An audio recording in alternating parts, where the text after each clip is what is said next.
अस्सलामु अलैकुम वरहमतुल्लाहि वबरकातुहू। इस वीडियो में हम बूटिंग डिस्कस करेंगे। तो हमारे पास जब हम कंप्यूटर की डेफिनेशन पढ़ते हैं, हार्डवेयर एंड सॉफ्टवेयर। हार्डवेयर तब तक काम नहीं करेगा जब तक इसके अंदर सॉफ्टवेयर नहीं होगा। सॉफ्टवेयर काम ही नहीं कर सकता है जब तक कि वो लोड हार्डवेयर पे ना हो। So they are interconnected, they are made for each other. So hardware and software. तो अब जब तक कि हम सॉफ्टवेयर नहीं डालेंगे कोई भी हार्डवेयर पार्ट काम नहीं करेगा। उसके लिए सॉफ्टवेयर हमारे पास है operating system. So operating system is actually the hardware. Hardware चलाने के लिए, हार्डवेयर को प्रोसेस कराने के लिए, हार्डवेयर को काम कराने के लिए उसके अंदर हमें सॉफ्टवेयर डालना पड़ता है। That is a system software. तो सिस्टम सॉफ्टवेयर की एग्जांपल क्या है? Operating system. तो जो भी इलेक्ट्रॉनिक डिवाइस है, जैसे मोबाइल है, डेस्कटॉप है, लैपटॉप, ये सारी चीज़ें हैं, इनमें जब तक ये ऑपरेटिंग सिस्टम नहीं होगा, इंस्टॉल नहीं होगा, तब तक ये हार्डवेयर कोई भी काम फंक्शन नहीं करेगा। अब जब हमने इंस्टॉल किया, एक बार हार्ड डिस्क में डाल दिया, अब ये कैसे काम कर? जब भी हम कंप्यूटर या डिवाइस को स्टार्ट करते हैं या मोबाइल को स्टार्ट करते हैं, उसको हम बोलते हैं बूटिंग। कंसेप्ट है बूटिंग। उसका मतलब है कि जब हमारा इंस्टॉल्ड ऑपरेटिंग सिस्टम है, जब आप सिस्टम को चलाओगे, वो ऑपरेटिंग सिस्टम एक्टिव होना चाहिए। होना कहाँ पर चाहिए? रैम में एक्टिव होना चाहिए। जब तक कि ऑपरेटिंग सिस्टम रैम में नहीं एक्टिव होगा या रैम के अंदर नहीं होगा, तब तक हार्डवेयर नहीं काम कर सकता है। सो क्या होता है, जब भी पावर ऑन हम करते हैं, इससे पहले कंप्यूटर में हमने ऑपरेटिंग सिस्टम इंस्टॉल किया होता है। तो जब भी कंप्यूटर को ऑन करते हैं, क्या होता है, हार्ड डिस्क में फॉर एग्जांपल आपने ऑपरेटिंग सिस्टम कोई कॉपी को रखा है या इंस्टॉल किया है, तो वहाँ से ऑपरेटिंग सिस्टम की मेन जो है उसकी कॉपी हो जाती है, लोड हो जाती है इनटू द रैम। तो जो ही हमने इस डिवाइस स्टार्ट किया, हार्ड डिस्क से ऑपरेटिंग सिस्टम की कॉपी रैम में एक पर्टिकुलर एरिया होता है, रिजर्व एरिया होता है ऑपरेटिंग सिस्टम का, जो रैम में चला आता है। So that's called the on. So जब भी आप ऑन करो लैपटॉप, पीसी करो, सर्वर जो भी होगा, तो हमारा ऑपरेटिंग सिस्टम की कॉपी पहले रैम में आनी चाहिए। सो लोड कहाँ पर होनी चाहिए? रैम में। So this loading of operating system into A RAM is called the booting. इसको हम क्या बोलते हैं? बूटिंग। बूटिंग का मतलब है कि जब तक कि कंप्यूटर ऑपरेटिंग सिस्टम रैम में नहीं होगा, तब तक कंप्यूटर काम नहीं करेगा। So when we start computer, there is an operation which is performed automatically by the computer which is called the booting. So जो ही आपने पावर ऑन किया, इंटरनली एक प्रोसेस ऑटोमेटिकली हो जाता है, ऑपरेटिंग सिस्टम की एक कॉपी रैम में आ जाती है। This called the booting. In the booting system will check. जो ही बूटिंग स्टार्ट होती है, पहला काम इसका, इस ऑपरेटिंग सिस्टम का काम होता है, जो भी हमने सेटअप में इसके अंदर हार्डवेयर लिस्ट किया है कि आपके सिस्टम में कौन कौन सा हार्डवेयर पार्ट अटैच है। जैसे आपके पास सीपीयू है, रैम है, कीबोर्ड है, माउस है, बैटरी सिस्टम है, क्लॉक है, जितने भी सारी चीज़ें हैं हार्डवेयर के, उसको चेक किया जाता है।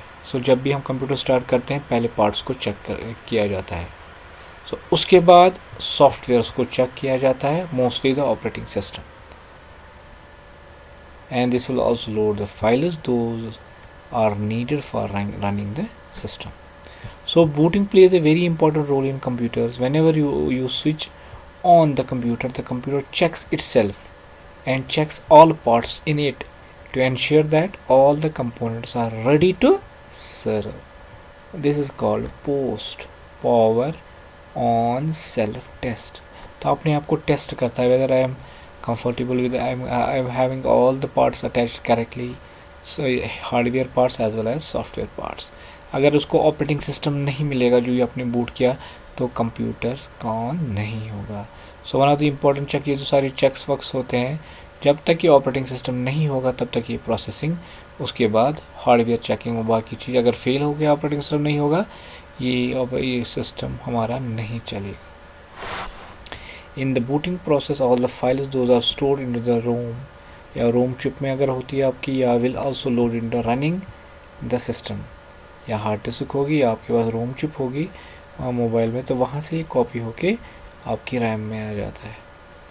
इन the booting process, the system will read all the information from the files that are stored on the ROM chip or the hard disk, and the ROM chip will read all the instructions those are stored into these files. फिर ROM chip में सारी फाइलें फिर reading होती है कि क्या करना है, कैसे करना है, लोडिंग कैसे होती है, वो सारी चीज़ें उनको पता होता है और इस प्रोग्राम के ज़रिए पता चलता है. After the booting the system will automatically display all the information on the system. फिर सारी information that this is character checked सारा ना configure सारा हो जो आपने किया होगा पहले ही, वो सारी information that all the parts are correctly and operating system is successfully booted or installed. The instructions those are necessary to start the system will be read at the time of booting. अब booting करने के दो तरीके हैं कि अगर हमने पहली बार कंप्यूटर को स्टार्ट किया, पावर ऑन डाल दिया पहली बार, तो दैट्स कॉल्ड कोल्ड बूट, या हार्ड बूट भी उसको बोलते हैं या कोल्ड बूटिंग भी उसको बोलते हैं. When the system starts from the starting और from the initial state means when we start our system is called the cold booting. So आप समझ लीजिए पावर ऑन जब पहली बार हमने किया तो हमारी जो बूटिंग हो गया. बूटिंग का मतलब क्या है? Loading of operating system into the RAM, but it is automatically. तो हमारा ऑपरेटिंग सिस्टम रैम में लोड हो जाता है, इसको बूटिंग कहते हैं. अब कोल्ड बूटिंग क्या होता है? जब पहली बार आपने ऑन स्विच किया, पावर्स लगाया, फिर ऑन करते हो, फिर उस टाइम ऑपरेटिंग सिस्टम रैम में लोड होता है. In the cold booting system start from the beginning state means first of all the user will press the power button and then the system will read all the instructions from the ROM or in the hard disk जहाँ पर आपने रखा होगा, will automatically get loaded into the system. तो यही होता है कि इन कोल्ड बूटिंग में क्या होता है, पावर ऑन का होता है, फिर रोम में या हार्ड डिस्क से वो सारे रीड होता है और लोड होता है रैम में. Hard booting forces all the components to completely depower and clears all the state of the entire system. जो कुछ भी उसमें होगा मेमोरी में, तो ये सारा कुछ डिपॉवर होता है, एक बार सारा कट होता है पहली बार, तो फिर जब ऑन करते हैं तो वापस वो सेटअप हो जाता है. और दूसरा हमारे पास है वार्म बूट में सॉफ्ट बूटिंग.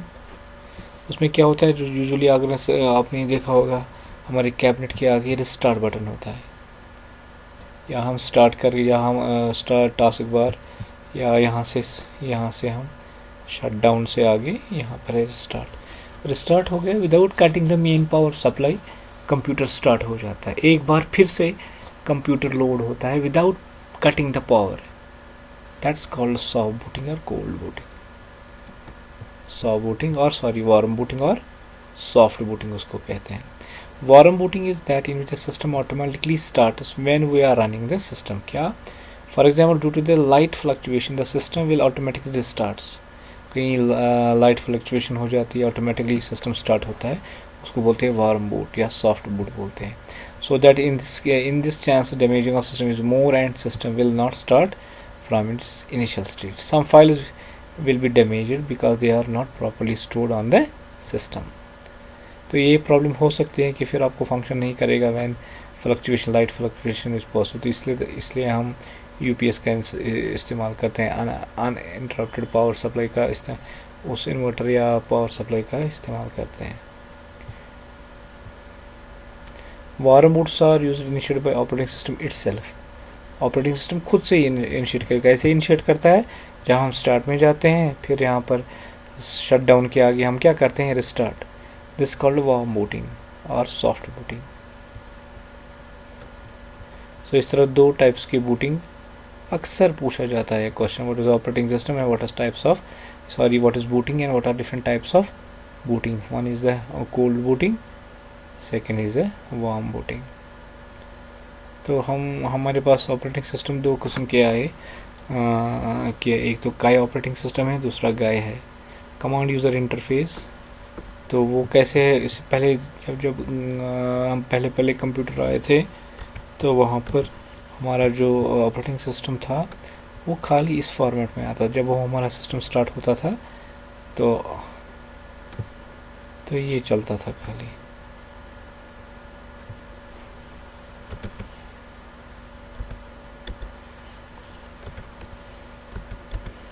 तो जब पहले पहले कंप्यूटर्स बन गए तो उसमें जो जब डॉस ऑपरेटिंग सिस्टम आ गया, उसमें खाली जो भी हम काम करते थे कमांड ओरिएंटेड करते थे। यहाँ पर हमें सारा कमांड ओरिएंटेड करना था। तो जैसे भी कोई फाइल बनानी हो, कोई चीज़ करना होगा, सिस्टम क्लियर करना होगा, CLS करते थे। सो जो भी फंक्शन हमें करना था ये वो सारा का सारा कमांड बेस्ड पर था। तो हमें कमांड्स लिखनी पड़ती थी और ऑपरेटिंग सिस्टम के ऑपरेशंस करने पड़ते थे। तो कोई कमांड अगर याद नहीं तो हम कोई ऑपरेशन नहीं कर सकते थे। आजकल तो सारा विंडोज़ बेस्ड है, आइकन्स बेस्ड है, ग्राफिक्स बेस्ड है। तो दैट्स ये जो ग्राफिक्स बेस्ड दैट्स कॉल्ड गाई, GUI, गाई ग्राफिकल यूज़र इंटरफेस। और जो पुराना हमारे पास था दैट वाज द काई, कमांड यूज़र इंटरफेस। तो जो आपके सामने है दिस इज अ काई, और जो हमारा स्क्रीन यूजुअली आता है ये this called graphics user interface. तो आजकल विंडोज़ में जो है कोई कमांड याद नहीं रखनी है, कट करना है, डिलीट करना है, वो सारी चीज़ें यहाँ पर ग्राफिकली हो जाती, मूव कर सकते हैं ग्राफिकली। लेकिन अगर हमें वहाँ पर कमांड प्रॉम्प्ट में करना पड़ता था तो हमें कमांड थी मूव, MOV लिखना पड़ता था। तो फिर फाइल का नाम, किस लोकेशन, बहुत मुश्किल होता था उस ज़माने में कोई कमांड एग्जीक्यूट करना, क्योंकि वो सारा था कमांड, हमें कमांड लिखनी थी तब जाके एग्जीक्यूशन होती थी। सो काई एंड गाई आर यूज़र इंटरफेस। हाँ, इनकी सिमिलरिटी है, दोनों यूज़र इंटरफेस है विद कनेक्शन विद कंप्यूटर्स। काई इज़ ए प्रिकर्सर ऑफ गाई। गाई से पहले क्या था? काई, that's why it's a precursor.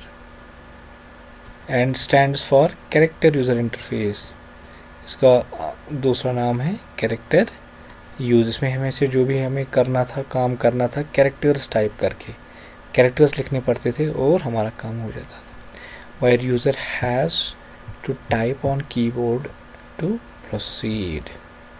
On the other hand, GUI stands for graphical user interface. तो GUI का मतलब है graphical user which makes it possible to use a mouse instead of keyboard. So in graphical user में हम mouse भी इस्तेमाल करते हैं, कीबोर्ड भी, लेकिन जो GUI था, जो कमांड यूज़र इंटरफेस था या कैरेक्टर यूज़र इंटरफेस था पुराना डॉस, तो उसमें हमेशा जो भी हमारे जो लिखना था कीबोर्ड का ही इस्तेमाल, हमारा कोई माउस का काम नहीं करते थे इस्तेमाल, कम करते थे, बहुत कम करते थे, सो ना होने के बराबर। So GUI is much easier and to navigate than the GUI. Graphical user interface बहुत ईजी है काम करना उसमें। There is only text in case of CUI. CUI में कोई ग्राफिक्स नहीं था, कोई पिक्चर नहीं थी, वो सारे को जो काम हमें करना पड़ता था सारी कमांड ओरिएंटेड था। लेकिन गाई में we have a good number of pictures जिससे हम काम इजीली हमारा होता है। मोस्ट मॉडर्न को use GUI and not a CUI. लेकिन काई का एज ए शेल यहाँ पर आजकल इस्तेमाल होता है। जैसे ये मैंने कॉल किया, it is a shell of the CUI, तो वहाँ पर काई को भी यहाँ इसमें मौजूद रखा गया। कभी कभी ये हम इस्तेमाल करते थे। डॉस की एग्जांपल है वो काई की एग्जांपल है, और विंडोज़ एक एग्जांपल है operating system, that is a गाई।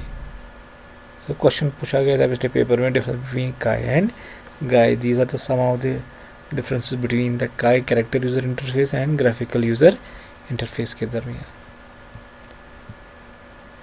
अस्सलामु अलैकुम व रहमतुल्लाहि व बरकातहू।